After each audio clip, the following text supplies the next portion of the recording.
Mike, who the fuck is gonna do that? Mike Israetel seems to be on a podcast tour, and he was recently on Triggernometry, and I think that was the best one that he's done in a while. I'm gonna break it down so that you don't have to watch it. There were 3 things about that podcast that I found super interesting. We're gonna get into all 3. The first one is that Mike has very clear biases, and we're going to unpack those biases and where they come throughout the podcast so that you can see the trend line. Number 2, Mike is brilliant. He takes really complex topics in the exercise science space and makes them so simple that you can understand them and even giggle at them because you find them so common. This is why Mike is one of the most sought after voices on podcasts, on YouTube, on all platforms, on everything exercise science. Number 3, we're going to get into how misunderstood pain is and how somebody even as smart as Mike is fails to recognize what he doesn't know about it. We're gonna get into all 3 of those before this show is over. I'm Dr. Sean Pastuch, owner and founder at Active Life, and I've been seeing clients and patients since 2005. Everything I'm going to talk about in this video about Mike Israetel is going to come from my personal experience working with real people in the real world. It's not theory, it's reality, tried and tested. Remember, you're gonna like this video, so when you do, like and subscribe to the channel. The first thing I'm going to do in this video is show you the biases that I'm talking about. And it's important that you understand, do not throw out the baby with the bathwater simply because Dr. Mike has biases. We all have biases, including me when I make reference to his. What you're gonna see here is that Mike does a really good job over and over and over again talking about the scientific literature, what the scientific literature says about a variety of different topics. The problem is that bias that he has forces him to neglect the human experience within the scientific literature. I'll give you specific examples. We'll dive into what they mean. Let's start watching now. Right. So a lot of people think there's like a hack. If you stop eating X, then you're going to do Y. But you don't think that's really as big a deal as people make out? The evidence shows that that's clearly not the case. In randomized control trials, seed oils do better than saturated fats in almost all health metrics. They just do. Like, most seed oils are healthier for you than like butter and lard, straight up. I don't like how that feels. I don't love the vibe, but it's just what, like, if you look at all the data, it's just what the aggregate of the data shows. That's fascinating. That being the case, there are some things that aren't super healthy. What Dr. Mike just said might be true. It might be that all of the research shows that seed oils beat saturated fats like animal fat, butter, lard, things of that nature every single time. But reality shows something a little bit different. And the reason why I want to parse this out for you is because you're probably not a PhD. I'm not a PhD. And I'm never going to be able to out-science somebody who's as scientific as Dr. Mike. What I can do, though, is apply some common sense to what it is that he's saying that starts to break down is it the bullet that's a problem, or is it the gun? Or is it the 2 of them together? This chart is showing the top 10 foods that have the widest array of low satiety, high calorie. What that means is what foods score low filling rate, meaning you eat a lot of it and you still don't feel full, but have a high number of calories. What I did was I went into an AI model and I said, please pull up the foods that score the lowest on the satiety chart. The top 10. Now find me the foods that score the highest on the calories per serving chart. Now give me the 10 foods that have the biggest gap between the 2. And what I asked it after all of that was to provide me with a secondary column that demonstrated which of them contain seed oils and which of them do not contain seed oils more than 70% of the time in their production, because nothing's going to be 100%.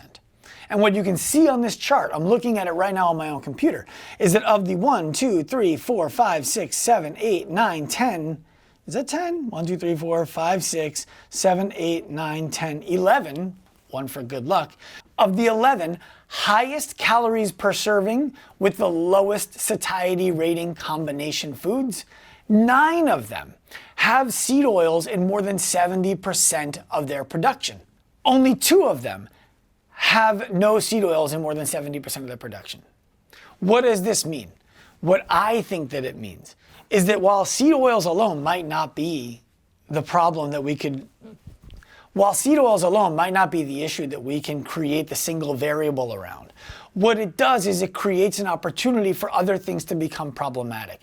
You wouldn't be able to make things like croissants, cakes, donuts, Mars candy bars, crisps, ice cream, white bread, cookies, and crackers at the scale that these companies are making them at without seed oils. At least that's what it seems to indicate.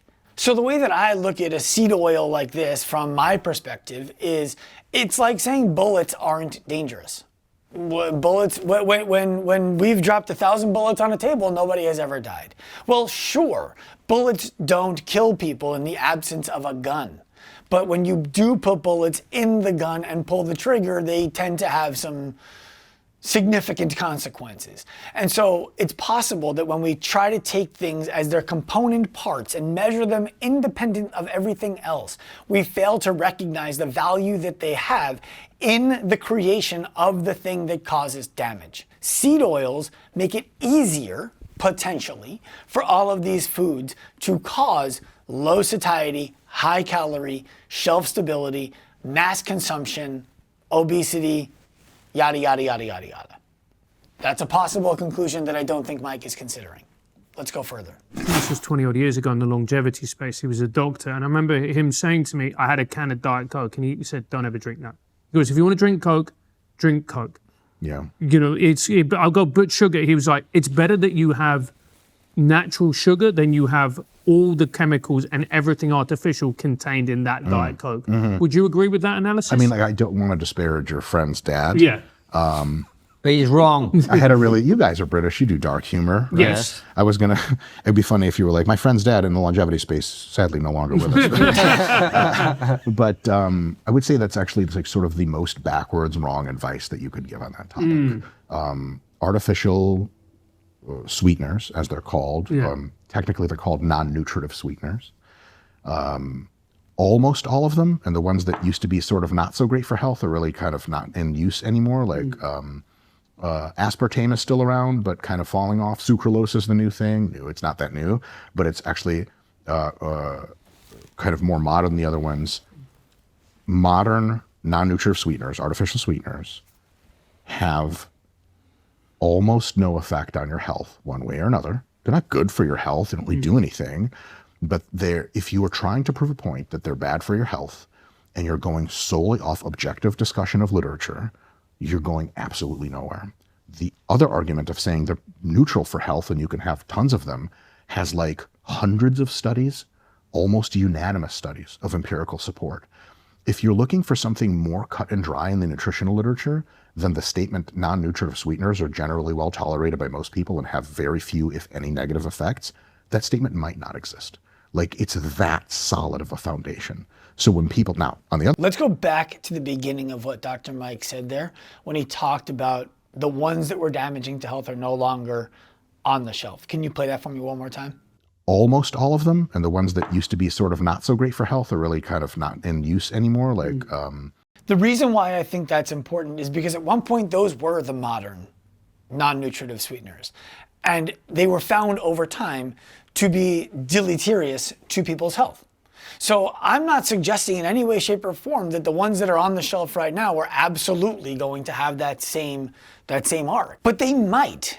And I think that the bigger question to be asked here is, why do we have to continuously satisfy people's desire to put something sweet and bubbly into their mouth instead of saying, just don't drink this shit? Why does it have to be that this is a way to do it safely? Because these chemicals, and I understand from the scientific community, everything is a chemical. Yeah, I get it, whatever. Aren't unhealthy. Why does it have to go that way? I think that it's a way to give people a pass to do something that we all know is not in their best interest in the short term or in the long term, that continues to allow science to replace nature. And go ahead and throw your nature fallacy at me also. I'm not saying cane sugar is good for you either. I'm saying soda in general is bad for you. And so trying to find a way to make something that is bad for you less bad for you to enable people to drink more of it is also a mistake. And this is another indicator of potential bias from Dr. Mike, relying solely on literature. I would like to look at studies, if we're going to look at studies, if that's the way we're going to do this, on people who've been drinking, I don't know, 4 to 5 diet sodas a day for the last 10 years. Let's look at their health. Let's look at what they're doing in the rest of their diet. Let's look at how often they're exercising. And let's find out if those people are more or less likely to be doing all of the things that we would want a healthy, active adults to be doing. Maybe that study's already been done and I should have looked for it before this video. I would love for someone to share it with me. I'm happy to be wrong about it. I'm just saying I think this is another indicator of bias when we take one little factor and we say this factor alone is not a problem. We can't look at one factor alone. Let's go to the third and final point where Dr. Mike exposes his bias. I guess the real question I wanted to ask you before we wrap up, because we've been dancing around, is what's the answer at an individual level to the fact that we've never had this amount of incredibly tasty, available, cheap food ever? How do we deal with that? 2 answers. Great question. Number 1 is look into all of the new pharmaceuticals coming out because they're unbelievable.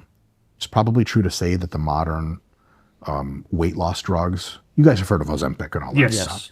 It's probably true to say that it's better for most people to be taking it than not taking it. It's damn near a health elixir. I'm not kidding. I'll get a lot of shit. Come on, that's not typical, let's be honest, right? Usually, you mentioned yourself, there's trade-offs with everything. There are trade-offs with Ozempic. There are trade-offs with tirzepatide. A new drug coming out soon called retatrutide has trade-offs as well. Yeah. But actually the trade-offs are diminishing and the positive effects are escalating. And so the trade-offs do exist, but they're massively in the positive favor. If you're obese or just for everyone? Especially if you're obese, but maybe low doses for most people. Okay, that's great. That sounds great. So tell us more about that. Yeah. So if you look through the literature on the effects of these drugs, the primary way by which most of them work is they just reduce your food consumption, so you lose weight, and then the weight loss kicks off tons of health benefits. But it turns out these drugs have profound anti-inflammatory effects, psychological effects where they actually make you calmer. They reduce all kinds of noise in your head, not just food noise, and can make you less addiction prone. A lot of people quit smoking on these drugs just because they didn't feel like smoking anymore. And tons of benefits. They're still finding every few months more and more benefits of these drugs. The costs are pretty well known. Do these drugs have negative side effects that make it not worth taking them? What Mike is saying is no. He's saying these drugs are proving more and more to be more and more efficacious and less deleterious. And what I want you to remember here is that we're looking at single factor. We're not considering the psychology of the person who's taking them in the remarks he's making about the side effects. We're not considering that he obviously biases himself towards taking things that are pharmaceutically created for the benefit of not having to do the physical thing in our real life that would make it unnecessary for us to take the pharmaceutical. And the counter argument to what I just said that makes the most sense is, what if you're already really good at everything and these things give you a further edge? Would you not take them? Because if you didn't take them and other people did, and you're trying to compete with other people all of the time for everything in life, you're going to be at a disadvantage. And my answer to you there is sure. I throw my hands up in the air. I don't have a solution for the societal.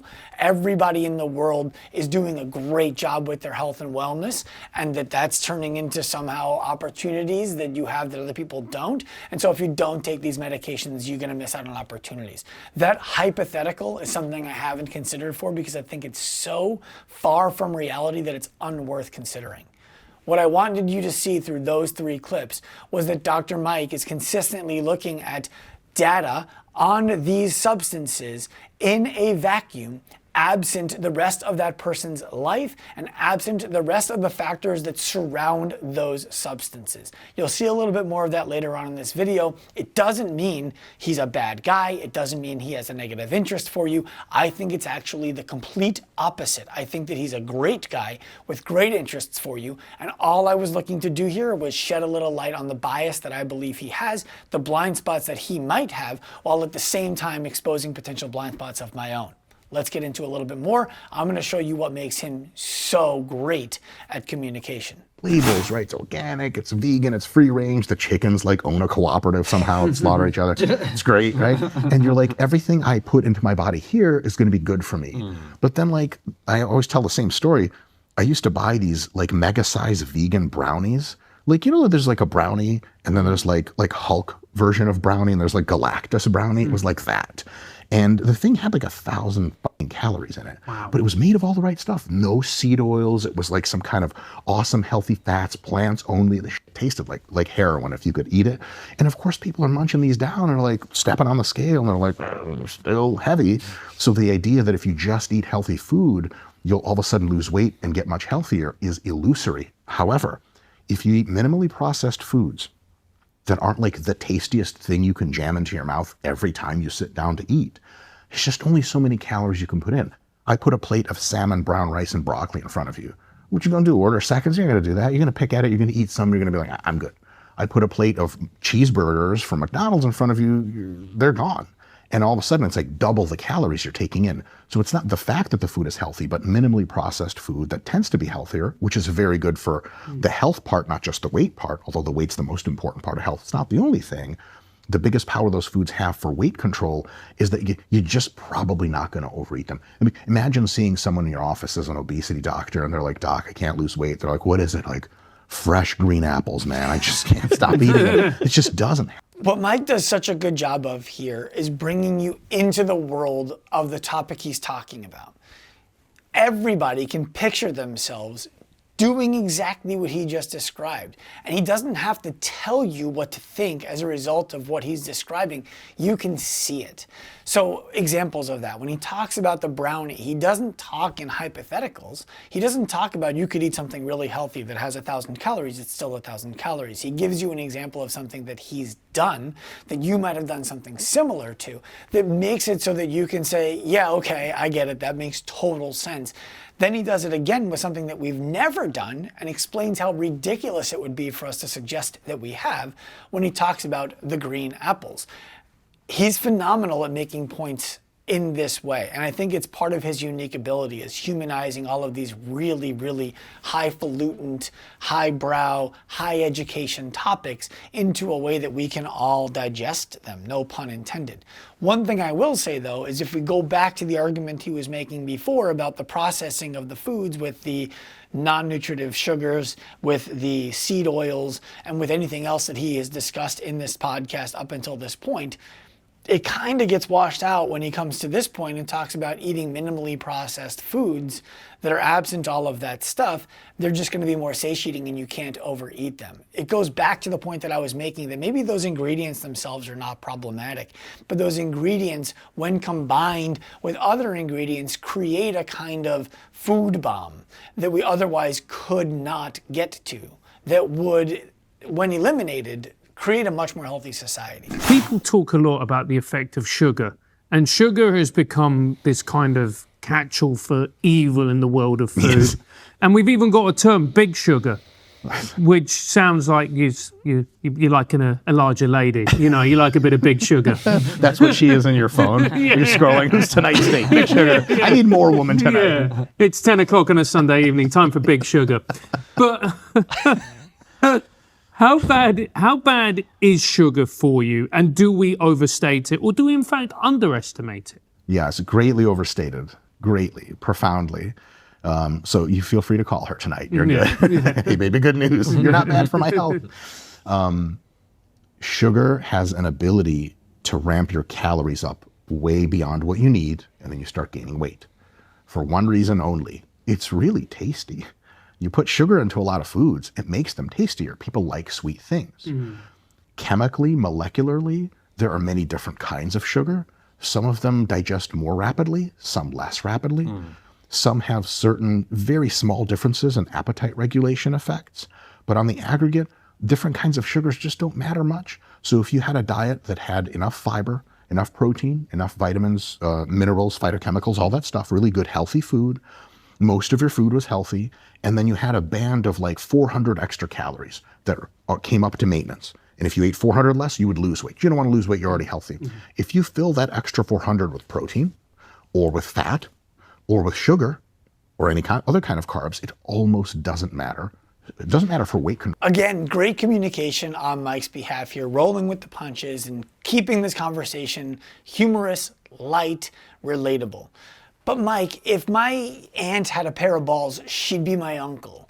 And I want to take this if you do all these other things in your diet. The sugar doesn't matter, and have a conversation about it for a moment. I liken this to telling college-age boys that sex isn't the problem. Even promiscuous sex, unprotected, isn't the problem. Because if you have promiscuous, unprotected sex with a bunch of different women in college, everything will be fine as long as, first, you make sure that they're not in their ovulation cycle and you're not going to get them pregnant. Second, you make sure that they've been tested in the last 48 hours for any kind of venereal diseases. Third, you limit the girls that you're going to have sex with to girls who have venereal diseases with treatment options that can remediate it fully. If we do all of these things, having promiscuous, unprotected sex with as many women in college as we possibly can is totally fine. Mike, is going to do that? The people who are loading themselves up with all of these sugary foods, they don't have a problem because they're eating a little bit of it in a 400 band of calories and the rest of their diet is perfect. That doesn't exist. And so I just think that he does a great job making it connecting, making it simple, making it understandable. And he's absolutely right. It's inarguable. The science is sound. The problem is, once again, I think that the science is in a bubble. And I think that the science lacks the awareness of human nature. And that's something that we have to consider much more often than what the studies show. About doing things that make them feel worse in reality. I have two lies I'd love to chat with you guys. Go on, let's do it. Lie number one is that obesity is either exaggerated as a cause for poor health, or some slightly less hinged people will say that it doesn't have anything to do with health causatively. It's just about as false as anything you could say. Obesity, especially in longer term, several years plus, and exponentially more bad for your health the longer you continue to be obese, and exponentially worse for your health the more obese you become. Obesity is insanely deleterious to your body, to your quality of life, to your longevity, even to your psychology as it interacts with your physiology. You literally feel worse if you're obese. Not just from psychological stuff, where people frown at you because you look bad or something, though that does also happen. Just from the physiological feedback mechanisms, you feel worse. You are more at risk for a variety of diseases. You heal less well from any kind of injuries or surgeries or anything like that. Being obese, if you had to tell someone, like if I was in an elevator with you fine gentlemen, and I was like trying to pitch you guys, like, hey, I'd love to be on your show. I want to talk about how bad obesity is. And you're like, all right, like 20 seconds. You guys, I'm sure, are quite wealthy. You live on the 110th floor or something, so we're riding down. And you're like, it's 20 seconds. Tell us what obesity is, what's bad about obesity physiologically. It would be an intractable problem because the list is like hundreds. This right here, what he just talked about, is one of the reasons that Mike is so sought after. That's inarguable. Everything he said there is true, and it's a social risk to say it out loud, which is a problem. What I also find fascinating about what I see in society right now is that it seems that the hyper-intellectuals on the PhD, the research-based, the evidence-based side of the, quote, aisle, seem to be coming down far more politically on the left. And then the people who have theories seem to be coming down far more politically on the right. And the idea of obesity not being a problem, that you can be healthy at any size and that, fat is beautiful and all of that kind of stuff, is absolutely a thought process that comes from and is supported by the left. When Mike brings us up in the way that he does, he makes it clear to everybody that he's not beholden to a political party or a political ideology, but that he is married to the science. And so I think that whether I agree with him on everything that he had to say in this video and the stuff we're going to get to in a moment here, or not, what I can say is that it is unreasonable to do anything except respect him for the integrity that he has in sticking to the data points that he looks at. He doesn't allow social persuasion to move him from the things that he believes are the most important, and I respect the hell out of him for that. They're not ducking personal responsibility. It's just not going to happen. Figure out what you need to know, hire a personal trainer, go look at some websites, download some fitness apps, and make a commitment to yourself to say, I'm going to do this thing, and it's not always going to be fun, But putting my pants on in the morning isn't fun. I want to walk around with my dick out. And the authorities continue to tell me that's misunderstanding. It's bad. You're going to have to do some. That might be the most, not the dick part, but the rest of it might be the most important thing that Mike or anybody has said on a podcast that I've heard in the last year. We have a personal responsibility problem, and all of the data would be meaningless if we all just took some personal responsibility. So I want to just tip my cap that I'm not wearing to Mike for making that point, saying it so clearly, and not giving people the pass that this is anybody's fault except for their own. Now let's get to our last point, where I described that Mike has a misunderstanding, I believe, of where pain comes from and what we need to do to resolve it. Coming era of wonder drugs is already upon us with these drugs. And He's not talking about fentanyl, because that's already there. well, so my favorite drug, and it needs to be Chinese. I need the good shit, you know. I don't need none of this fake stuff. So, there's recently a pain drug that works locally and not systemically, or so it works on the peripheral nerves and not the brain. And it has similar analgesic pain reduction effects to all the crazy narcotics, but zero of the addictive effects. There's actually no mechanism for you to be addicted to it. It has almost zero side effects. So wonder drugs are coming for pain. And the idea that people used to use pain drugs and ruin their whole lives from abuse, that is going to be something we look on in probably about 10 years and go, holy shit, we used to feed these to people? This is crazy. Drugs, so AI-powered drug discovery is just getting started, and it's going to lead to drugs that do crazy things. Exercise mimetics. I thought it'd be a good opportunity to wrap this up with an example of two commingling points that I was making in the introduction to this video. One is that Mike's bias of looking at single data points in research studies is, I believe, a critical element of an area where he could improve. And two, that pain is so misunderstood. Let's talk about it. I think it's great that there would be medications that would help people peripherally and not systemically to overcome aches and pains in the short term. Let me explain kind of what that means so that we can break down the topic and then dive into it. Today, all of the painkillers that we have on the market, with the exception of roll-ons that are really, hit or miss and not really that effective, work on the entire system. So if you have severe neck pain and you take a painkiller and you also had pain in your toe, the neck pain goes away, so does the toe pain, because it acts on your whole system. It doesn't only act on the area where the discomfort is. What Mike is describing is drugs that are going to come out that are going to act on only the area that we want them to act on, not the full system. That will make them less addictive. It will make them easier for us to use specifically, and if they have no side effects, then sure, why not use them forever to keep that pain away? What I think is poorly understood about pain, especially chronic pain, is that when we look at people who have chronic pain, which means they've been dealing with their aches and pains for more than 3 months, they've tried an intervention and it's failed, what we find is that most of the time, I'm talking more than 70% of the time, there is complete resolution of the damage of the tissue in the area where the pain is coming from, and yet the pain is still equally severe. There's a really fascinating example of what I'm talking about discussed by Howard Schubiner on a multitude of podcasts. He's the author of a book called Unlearn Your Pain. If you're interested in learning about the psychological and emotional elements of pain and how that actually can be a leading cause of why you're still feeling it long term, I highly recommend his book, Unlearn Your Pain. In the example he talks about, there's two different guys in two different scenarios. In one case, a guy actually shot a nail into his hand with a nail gun and realized, oh, that's a problem, I gotta get myself to the hospital. Drove himself to the hospital, never experienced any pain at all until the nail had been removed. How is that possible? There's obvious damage, a nail is through his hand. Schubiner believes it's because his brain decided in the moment, pain right now is not actually advantageous. You've got to get yourself to a hospital and you have no other resource to do so except for yourself. So it shut the pain off. In a second example, a man was on a construction site. There were a lot of people around. He was also using a nail gun, and he shot a nail straight through his foot. It came into the top of the shoe and down out of the bottom of the shoe.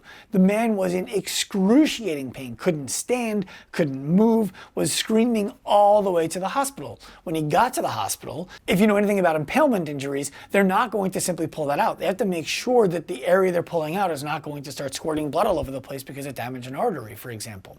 So would they cut his shoe off? When they cut his shoe off, the nail came out with it. Why? Because he didn't actually get the nail into his skin at all. Miraculously, the nail went in between two of his toes. But he had very real, very excruciating, severe pain that caused him to be rushed to the hospital. How is that possible if he didn't actually have any physical damage? The reality is pain starts in the brain. Pain starts in the brain. So now what happens if we start to numb peripheral nerves? The good news is that peripheral nerves are what are going to continue to sense the damage. And so if we have, for example, an acute injury, a peripheral numbing agent, like you roll your ankle or something of that nature, can allow you to get through your day with less discomfort. What becomes problematic is that you don't feel the discomfort. And so you might do things that are going to cause you more damage than you would otherwise do because they hurt to do them otherwise. Take, for example, a rolled ankle. If you rolled your ankle, the ligaments are still lax. You're still feeling some discomfort, but the swelling is gone. We want you to walk on that as much as you can tolerate. But if we put a medication on that that causes us to feel no discomfort, what's to stop you from doing things like playing basketball on an ankle that isn't ready for basketball, instead of just doing the basic walking and loading that is preferable? It gets into that hairy place again of human nature. When we start to think about these medications that are going to come out as a resolution for pain, it's great that it will help people in the acute phase in a non-addictive way, if it's true. My concern is that we start to extrapolate that out into the chronic pain, where I think, frankly, it has a lot less value. And if we go back to all of the things that Mike was describing throughout the podcast, I think that what it lacks is the ability to recognize human nature installed into a study. There's a lot of if A, then B, but A isn't assured. If a person who is morbidly obese from eating foods that satisfy their emotions for 30 years could just stop eating those foods, they would stop being obese. And yes, that's valuable to them. What about the beliefs they have about themselves that led to them being in that position in the first place? That doesn't resolve that. We can look to something like bariatric surgery. People got bariatric surgery, lost all of the weight, and then there were a ton of them committing suicide. Why? Because the weight loss didn't solve the mental and the emotional problems that led to the weight gain. What I want you to do is I want you to take everything that Dr. Mike says, and I want you to listen to it, and I want you to learn it to the best of your ability that you believe is appropriate for you. And I want you to then consider, what if human nature gets in the way? Then I want you to start making decisions for yourself about what is your best way to go ahead and do things. I want to thank Mike Israetel one more time because I think that he's a leading figure in our space. He makes things real, he makes things convenient, he makes things understandable, and he's got fantastic science behind it. My gripe isn't with him, it's with the way that science is done and what that leads us to doing societally. We've had science since we've had a developed country, and here we are following the science to 42% obesity. I think that we need to do better than just following the science. We need to consider human nature. If you enjoyed this episode, please go ahead and like, subscribe to the channel. And if you want to hear more from Dr. Mike, check out that Triggernometry podcast. I think he's got a lot of smart things to say, and I couldn't cover all of them in this episode.